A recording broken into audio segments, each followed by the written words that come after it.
Welcome to Oz Talk. It's great to see everybody. And I've got a very exciting show today because Soo Loo, the writer and illustrator behind the upcoming Wizard of Oz graphic novel, is going to be joining me in just a moment. We're going to have a great chat about how this officially licensed graphic novel came to be. But first, it's awards season. And now some of you may know or have seen in the intro, I'm a member of the Critics' Choice Association. And I participate in the nomination process for film and television categories. And we just announced our nominees for this year. And Wicked for Good got 7 nominations, less than what was received for Wicked Part 1. I'm really upset about it, but at least the nominations are there. It's nominated for Best Picture, Best Supporting Actress for Ariana Grande, Best Casting and Ensemble, Best Costume Design, Best Hair and Makeup, Best Production Design, and Best Song, Girl in the Bubble. And I'm really surprised that John M. Chu wasn't nominated. I'm really disappointed that Interivew wasn't nominated. They certainly deserve to be. I wrote them in. I mean, heck, I wrote everybody in all the categories. I wrote in, Jonathan Bailey and Marissa Bodie and Michelle Yeoh and Jeff Goldblum and Ethan Slater and certainly John M. Chu in the first spot. The way that nominations work when you're part of the nominating process is you get to rank in order who you think should be nominated, and it's weighted, and it gets compared against the other people in the association, and then they announce their nominees. So I was clearly in the minority for some things, but I'm really thrilled that Wicked did get much of the recognition that it deserved. And the Critics' Choice Awards will be live from Santa Barbara on January 4th. I will be attending with Aaron Harburg, great-grandson of Yip Harburg, the lyricist of Over the Rainbow and all the songs in The Wizard of Oz. And we're really looking forward to that show. Also, just recently, the Golden Globe nominations were announced. Wicked for Good received 5 for Best Actress, Cynthia Erivo in Musical or Comedy, Best Supporting Actress, Ariana Grande, Musical or Comedy, Best Original Song. Both songs were nominated here, No Place Like Home and The Girl in the Bubble. And it was also nominated for Cinematic and Box Office Achievement. Wicked Part 1 won that award last year at the Golden Globes. The Golden Globes, I believe, will be on January 11th. And then Oscar nominations come out January 22nd, shortly thereafter, and the Oscar telecast is going to be March 15th in 2026. So award season is in full swing, and it's kind of the last big exciting push as we're looking forward to Wicked for Good coming home for streaming and for Blu-ray and DVD and 4K, so all of that.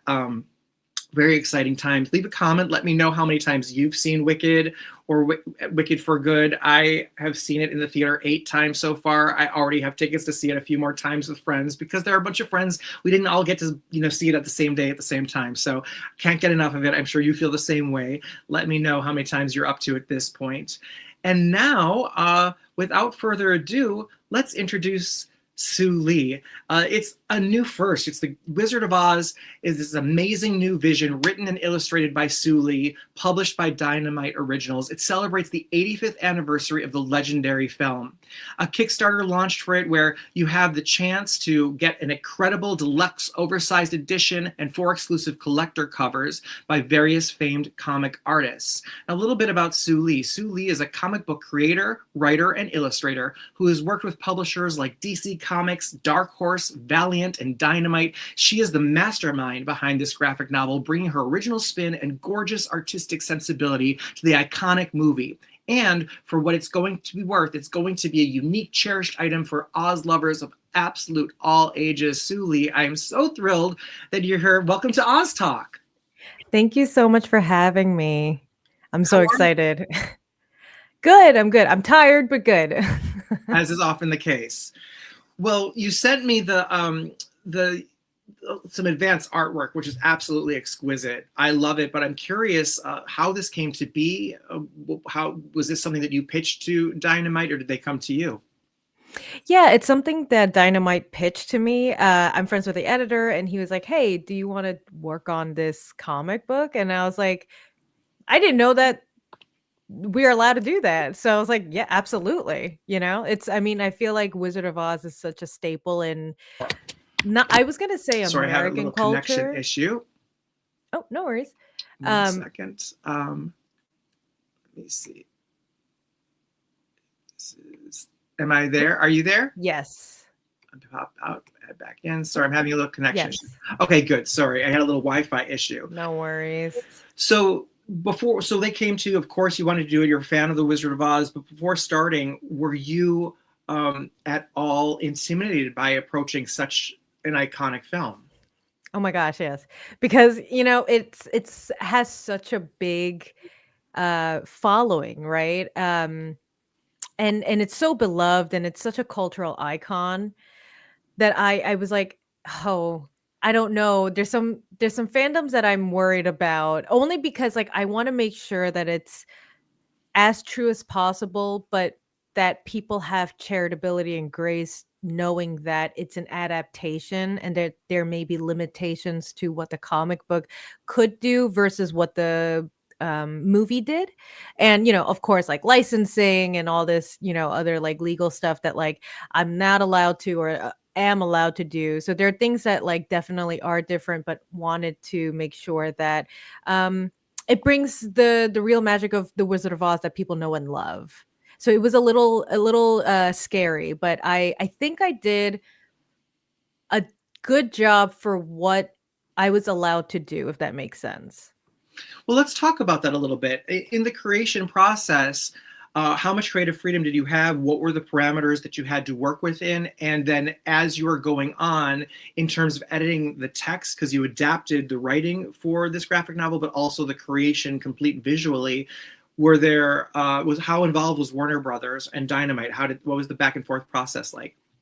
Yeah, so Warner Brothers said pretty much it's kind of all in your hands. There's some dialogue or maybe some songs that are like we can't, we have to readjust some things. So that's something that I'll go into as the book releases. Um but yeah, there's some things that like they're like, yeah, no, let's keep out of the book and all the other like technical fun stuff behind the scenes. But ultimately, they said it's your interpretation. You can add certain things, you can take away certain things. They pretty much put trust in, especially the visual aspect of what I thought made sense and was the right choice for some of the pages. And so there are things in the graphic novel that didn't make it into the movie that is in the screenplay, for instance. And then also they allowed me to make artistic interpretations of some of the scenes because the movie is the cinematography is set in such a very specific way for the time, right? Mm-hmm. And so for instance there's maybe like multiple dialogue scenes of like 10 people in the background, and for a comic book that's not the most visually it's not that fun to draw or to really look at the same two visual things constantly. So I was allowed to change angles. I was allowed to change the way certain scenes were interpreted. Obviously the biggest thing is the character designs. My Scarecrow and my Tin Man looks way different than in the movie, for instance.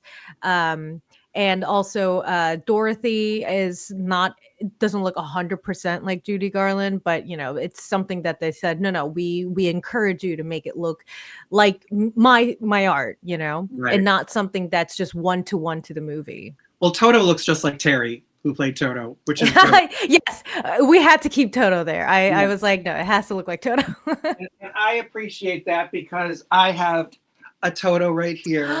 Oh Who, my yeah, he's god. also a fan. Toto was looking at your artwork while I was getting ready to Oh. chat with you today. Oh, Send good. me I some. hope he liked it. Oh, Oh, love, love, of course, of course. sweetheart, And sweetheart. he's himself in it, right? So it's really Yes, beautiful. yes, yes. The Kickstarter is great and is doing really, really well. I mean, Thank it's one of you. the most, I feel like it's one of the most successful Kickstarters that we've seen. And I have a friend Nugent who's like been all over it, and he was like, I mean, for months and months and months, when the day that this was announced, he was like looking at like Amazon stuff. He's like, it's not available yet. I'm freaking out. I want to get one. All gonna come together. Believe me, everybody's gonna get a chance to get one. No. And let's talk a little bit about the Kickstarter, because there are some exclusive editions with special sizes, special collector editions, some artists that did special collector covers. Can you talk us through these? Yeah, I mean, it's 4 incredibly beautiful covers. I mean, of course, mine included. Jay Lee, Eric Schanauer, and of course, the legend Alex Ross. I mean, for all, old school comic heads and just comic book lovers in general, Alex Ross is like a legend, you know? Yes. There's really no way else to put it, and I've been a huge fan of his.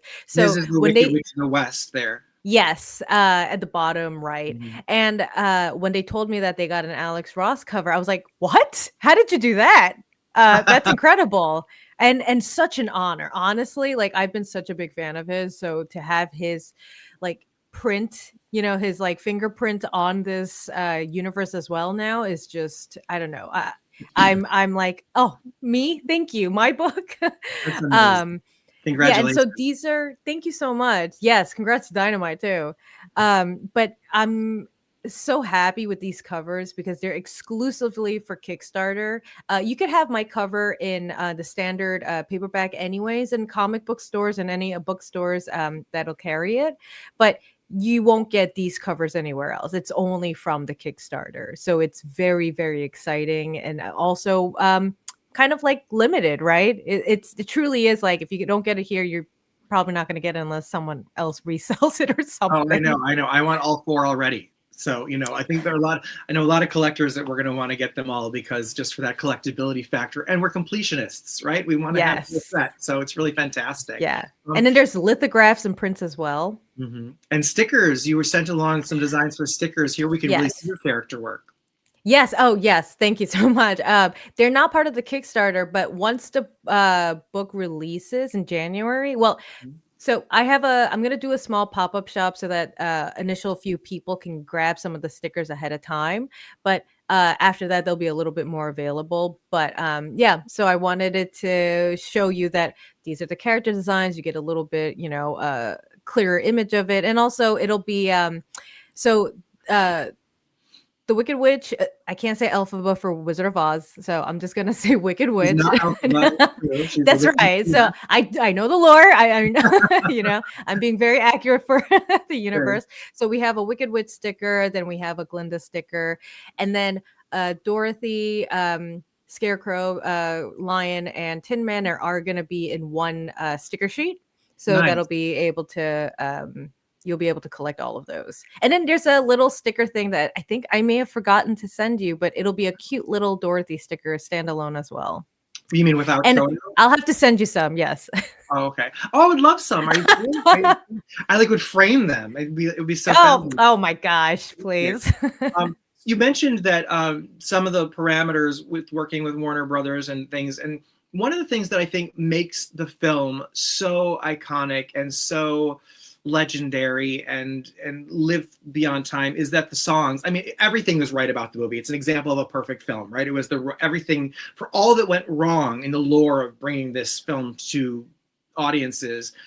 It really ended up being, inarguably perfect, and the songs are so memorable, and Over the Rainbow in particular is one that is known in places where even Judy Garland and the film aren't known or the story aren't known, right? So I imagine obviously it's not an audio medium, graphic art and comics. So are any of the songs written in, just the lyrics included in this? Or I did see this one panel, I think it's been previously published, so I'll show it also here, where it's Dorothy in Kansas. I love that you stayed true to the sepia tone of the film instead of black and white. Dorothy and Toto looking into a color field. This is before the cyclone, right? Yes. So that's a So, little bit of, a little bit of idea of what the artistic interpretation is of this, because mhm, it's a little bit more interesting to be able to play around with it. It's comics, you should be able to follow visually more closely because you don't have the audio dialogue to carry you into the next page. So I have to either compress or figure out a way for you to get everything in one page, literally. mhm. So do the words "over the rainbow" appear anywhere in the graphic novel? There are some changes for sure, Okay. but here's the thing. I know that may scare some people and some fans, but because, there are some limitations, but also because there's only so many pages in the book to like make this movie, right? And so with the time limit and the space limit, the dialogue has to be chopped anyways. I have to put in just the right amount so that you get the story right. It's the most important dialogue, so it can't be 10 pages of lyrics anyway. So it actually works out that I made some changes because it's a comic book. You have to read it, and people get fatigued anyways, right? Mhm. Like, you're reading a pretty picture and following along with the dialogue. And this is half fans of Wizard of Oz, and I'm hoping this is half people who have never watched Wizard of Oz, right? Or maybe just have watched Wicked and we're like, oh, Wizard of Oz is something so old, I never even got to, it's like, if I Yeah. haven't watched it yet, I don't want to watch it. And so first I was worried. I was like, oh, it's not like exactly one to one. But then I thought about how if this is introducing new readers and viewers, which I'm very much hoping, maybe for the younger generation or maybe for people who just weren't interested and Mhm. just love comic books, that you'll be able to read the book and then go back and be like, I want to know what the difference is between the movie and the comic. So I hope my graphic novel is a gateway so people can either get back into the movie or get into the movie in general and be Yeah. like, "Oh, and if they love the movie more, great, you should." It's the it's like the OG, I right? don't But yeah, I don't even yeah, I I don't just even need want to people to look choose. at it. I'm a big fan of adaptation, and in adaptation there are changes, especially between mediums. I mean, you can look at the book Wicked or the book The Wonderful Wizard of Oz, and I mean, if Yes. you were a purist to that book and then went and met Miss Gulch and the farmhands and Glinda's the Witch of the North instead of the South, and all five friends, Toto included, go to meet the wizard. It's just the head. They don't go in individually, and there's no field mice. I mean, you're going to be devastated by that movie, right? So Exactly. but I love the freedom. I personally love to see artists and creatives not have their creativity squelched. I think the differences are what make it more fun for you to list, like you're saying. If let's say, kids today are getting to know the Wizard of Oz through Wicked, and they might come to this graphic novel between Wicked and seeing the Judy Garland film, because not many people are watching 1939 films unless their families are bringing it to them, or they're sitting them down in front of a TV, which most kids aren't on TV. They're just, they're watching things like this, right? Yes, Let's be honest. So exactly. I'm very excited and I'm thrilled that when you were sending key art to me, and I think I got all the pages just without words and was able to look through this. I mean, it is such a joy. If you like it, I'm like, "Oh, thank God." Oh my God, can I show some of the pages that you sent Of me? course. Okay, Not everyone, but all of us, some of them, yes. We gotta sure. keep some teasers, right? Of course, of course. This is, I mean, I just love these. This is for Wicked fans for sure. In Munchkinland, the confrontation Oh, between yes, the Wicked and yes. the West. I mean, you have an option where it's like in the lower right there, we see the camera angle, the cinematography that's familiar from the film, but then you also some originality. And I love the action that you have, just even in your use of color and the background and shadowing. It's beautiful. Yes, thank you so much. And then Dorothy on her way, leaving Munchkinland is really cool. Here we have the wizard. I love your depiction of the wizard. He looks different than Frank Morgan. You Mhm. de-aged him a little bit, which I appreciate with, my lack of hairline. So I really love what you did for the wizard here. He's beautiful. How did you nail the character work the first time you approached characters, or how many iterations did you go through in developing this? You know what? I think the Tin Man was the only one that they were like, asked for edits, but everyone else, they really liked it. Wow. Okay. What were the edits they asked for? I think they asked for I forgot what I did, and they were like, "Oh, it looks a little creepy or something." And I was like, "Well, to be fair, the Tin Man in the movie is a little, you know, Yeah, a little strange to look at." In these times now, if you saw that, I think that would have been a little bit frightening. Dorothy is very brave. it's true. It's true.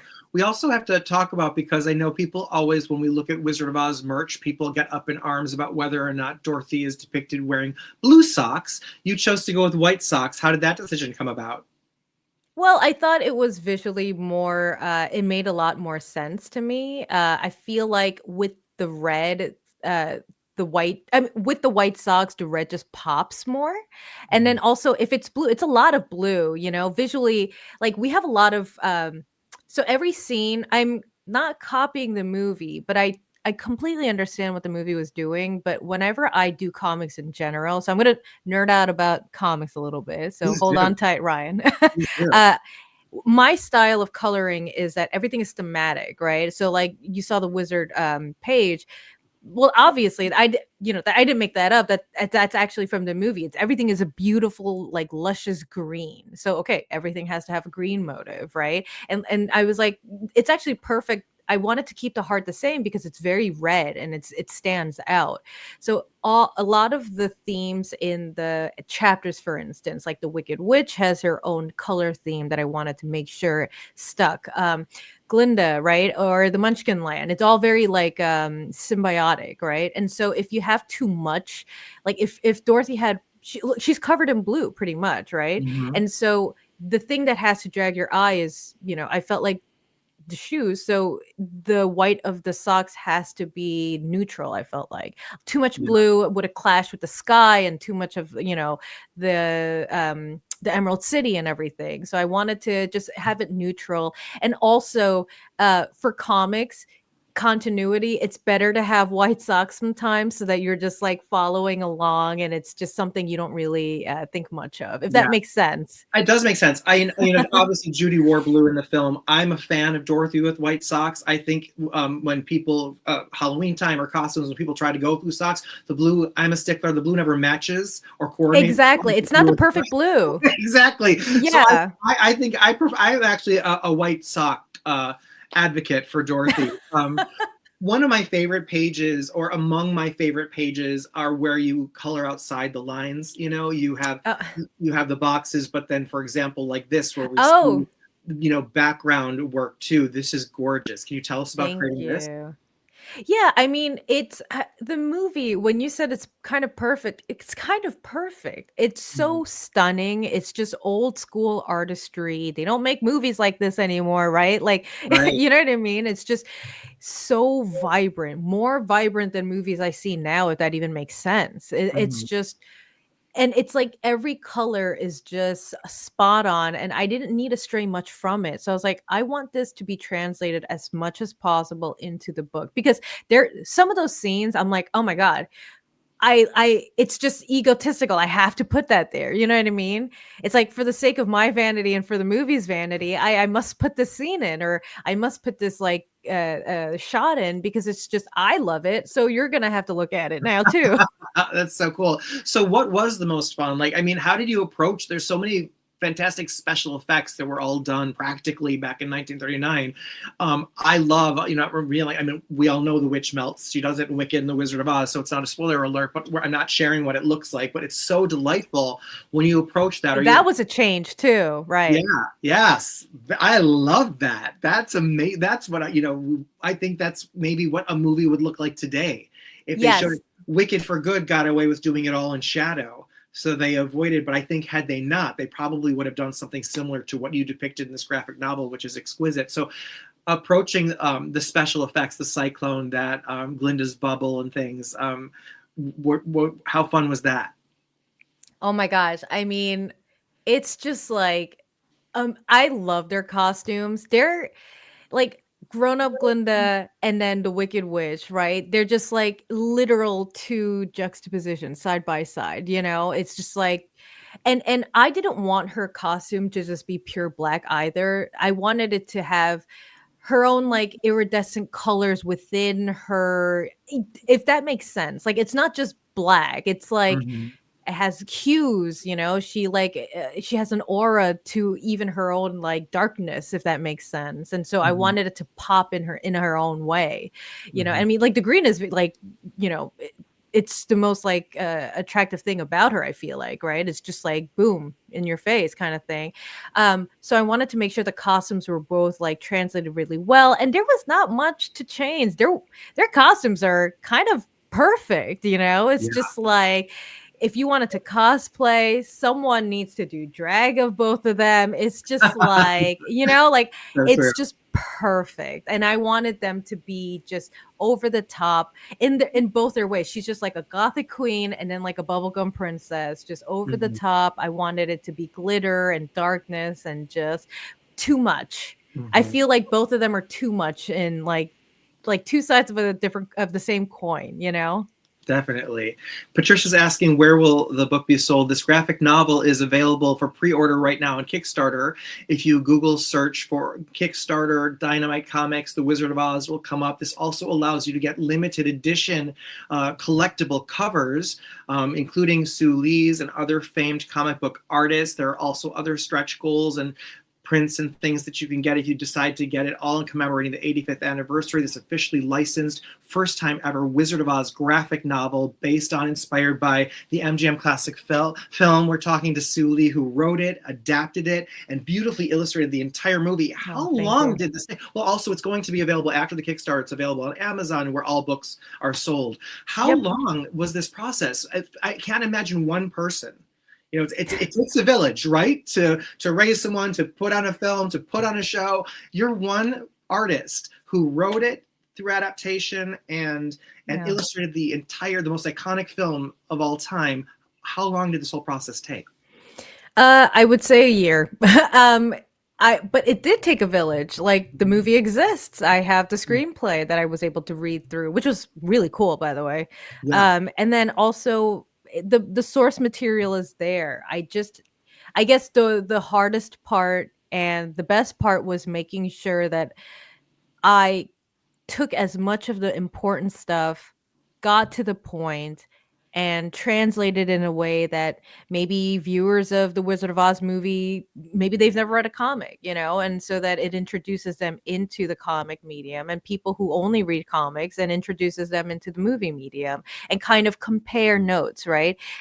If like you want to be a super nerd like I am, and you can like read the comic and look through the movie and be like, wow, so this is different. Like this is, how they did it back in the day, and then this is how they do in 2025 or something, Right. Yeah. and I want you to compare notes, and I want to, and it's okay if you're like, oh, I kind of hate the way she did it. That's fine. The movie exists. It's a perfect movie. Yeah. Go back to the movie, and if there are things that you're in the movie that you were like, oh, I don't know, there's a comic scene that maybe is more your pace or more your, your speed, right? So Hmm. I Hmm. feel like that was the hardest part, but the most rewarding thing, and it's also very like daunting because it's all up to me. Hmm. I mean, like someone made the movie, someone wrote the script, there everything is done, pretty much the designs and the characters are done. It's just like Yeah. it's my fault now if anything goes wrong. No, it's also right. You talked about some additions I saw that you included, which is really something interesting because similar to your access to early scripts, The Wizard of Oz at Sphere, which is breaking records in Vegas, making millions of dollars a day, and was extended through 2026, included Hickory's Wind Machine in Kansas off to the side. Have you been to The Wizard of Oz at Sphere yet? No, I have not. Oh, you'll love it. But you included that in the graphic novel. You also included a bee scene. There are some other things I'm going to ask you about that may or may not be in it. But like, did you did you look at the jitterbug scene that was cut and other things? And how did you go through the process of what you decided to include? It was whatever was in the script, and then and within the movie, like whatever they had in the movie and a screenplay is what they what I was limited to that box in. If you had not been limited, just fantasize with me for a moment, Sue. If you Oh, hadn't been limited, were you at all while working on this inspired? Like, did you have any fan fiction running through your head of like, oh, it'd be cool to just draw this or take this in this direction? Or Yeah, I mean, there's some scenes like that, Kansas scene, right? Like, there's some things that's part of the fanfic, brain that's happening, right? I It's like because I was limited, but if I didn't, oh my gosh, it would be like a 300-page book probably, you know? I would extend scenes that I felt like needed to be established. Like, cuz there's some things in the movie that if you didn't read the book, you don't get the full picture on certain things. Like, oh, why this part, or what did this part do, you know? Like I actually had to go back and look up some of the lore for some of the things in the movie that kind of was never really explained. It's just like, oh, it just is in the movie. And so I would have expanded on that, if that makes Mhm, sense. mhm. In 1975, there was a special oversized collector's edition. It was marked the first time that Marvel and DC ever collaborated together on this. Mm. What was the special collector's authorized edition? Had you seen this? I've seen it. I've never read it, but I have seen of I've known of it. Hmm. Yeah, that was very clearly different in the sense that the artist was shackled by the film. You know, that was literally not Yeah. an adaptation. I mean, they had to abridge, which Mhm. you were able to creatively abridge and add. And so I think what makes, and again, and that's not a graphic novel. That's just an oversized comic, you know, and more of like a Mhm. commemorative of the film.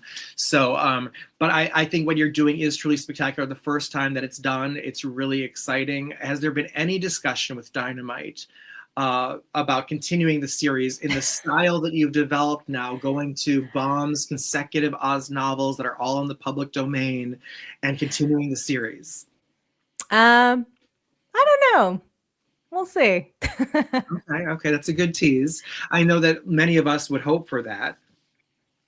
Oh, yes. I mean, Wizard of Oz is such an endless, you could do so much with it, you know? It's just such a beloved story and lore. Like I've mentioned this in other interviews, so I'll say it again, but Wizard of Oz to me is like Journey to the West for American culture. Mm, You can spin this, universe into whatever you want. It has like, it's like the Odyssey, right? It's just their own adventure. You can replace the characters and put different characters and it would be the same story, you know?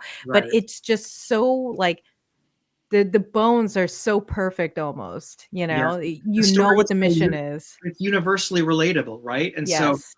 no Yes. matter who we are, where we come from, we are able to project and see ourselves in Dorothy and relate to the Yes. story and to what she goes through and the friendships that she forms and wanting the same things and acquiring the same things or discovering that we already have the same. So yeah, I love that you've tapped into that and found a new way to expand and enjoy it. I just have to go there one more time. If I know there's the tease of whether or not the audience or whatever, but like, would you have any? Did you enjoy the process enough that you would enjoy working with these characters more? Yes, I would.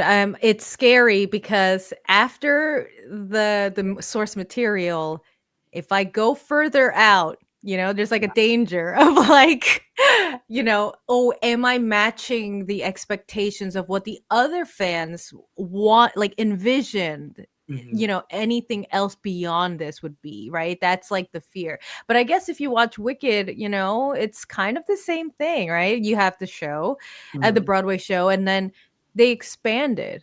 So it Mm-hmm. would just be like, yeah, I know what's going on. I know these characters now, like I think I have a good handle on them. Mm-hmm. Absolutely. And I guess adapting from books as source material versus from a movie are different because especially as you would be then designing characters, you're not referring to MGM designs. You know, you'd be Yes. getting to you'd have the original illustrations from John Arneal, etc. But yeah, that would be I guess very interesting. I guess my thing would be that it's the books are very dark, right? And so that I feel like that's been done, like with the other adaptations of the Wizard of Oz stuff that's been happening. But I would like to keep it within my style and still bubbly because Dorothy is a child. You know what I mean? I mean, there's some dark things that could definitely happen, but I feel like I want to be true to what Dorothy deserves, if that makes sense. Mhm. Like I love Dorothy. Every time I think and I love Judy Garland. Every time I watch the movie over and over again, I'm like, she nailed it. Like, she's just so good. And like it's just like so pure, you know, and just completely, I think, one of the most like beautiful characters ever. It's so true. I think that's why everybody loves her and wants to be her. And I do find there are other iterations of Dorothy too. You know, when we look at The Wiz, and I mean that she's again just relatable and can be depicted in a new iconic way. Um, but what you've done is gorgeous. I'm so excited for it. What is the launch date? So I know that the Kickstarter is ending in a couple weeks, but then when is the actual on sale date? There's I'm not sure yet, but it is coming out in January. It'll Oh, be great. released then, yes. So I there's no solid date yet. That's how publishing usually is. Yeah, It's just like, you know, delays, printing, shipping, all the fun stuff behind the scenes. But if you follow my Instagram or my social media, I will keep everyone up to date. And I'm also at the Kickstarter. I'm sure they'll update everything as well. definitely. Well, this we got it right here. Your Instagram is at Soo Lee Draws. Everybody be sure and follow Yes. Soo Lee, and we will stay in touch for more. And Soo Lee, maybe you want to come Yes. back to Oz Talk when Of the next one course. comes out. I want to have you back when I'm holding it in my Yeah. hands. Yes, yes, Out with yes, you. and we can go over it and, you know, dissect everything. I would love to. I would love it. That would be so much. Soo Lee, thank you so much. Again, it is the Wizard of Oz graphic novel, the first time ever made. It's available now for pre-order with special advance covers on Kickstarter. Stretch goals include extra prints and other things. Eventually, she's going to be releasing collectible stickers. And be sure and follow Soo Lee at Soo Lee Draws on social media. Once again, Soo Lee, thank you so much. It has been such a delight to chat with you. Thank you so much.